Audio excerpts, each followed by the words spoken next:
বন্ধুরা, শুভ সন্ধ্যা। দেখো, শম্পার বাড়িতে আসবো, শম্পা দাসের বাড়িতে আসবো, আর চা হবে না, এটা তো হতে পারে না। তো দেখো, আমরা এখন সন্ধ্যেবেলা চাকরের বাড়িতে এসছে আর এক চাকর। তা ঠিক, আমি শম্পার বাড়িতে আসলে যদি হাতে সময় নিয়ে আসি, চা না খেয়ে যাই না। তাড়াহুড়োর মধ্যে আসলে সেই ব্যাপারটা আলাদা।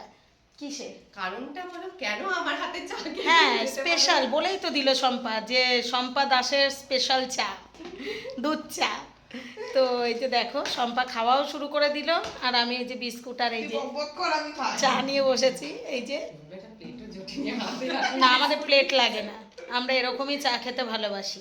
আমি তো ভাবছিলাম ওখানে চাটা ছাকবো তোর মুখেই হা করে, আমি ভিডিও দেখেছিলাম। তো আমরা এখন একটু চা বিস্কুট খেয়ে নিই। সবার মাথাটা সরা, স্পেশাল চা ওই যে টাটা করছে। তো আমরা চা বিস্কুটটা খেয়ে নিই, তারপরে দেখা হচ্ছে পরের ভিডিওতে কালকে। নেক্সট কালকের ভিডিও একদম টাটা টাটা করে দে।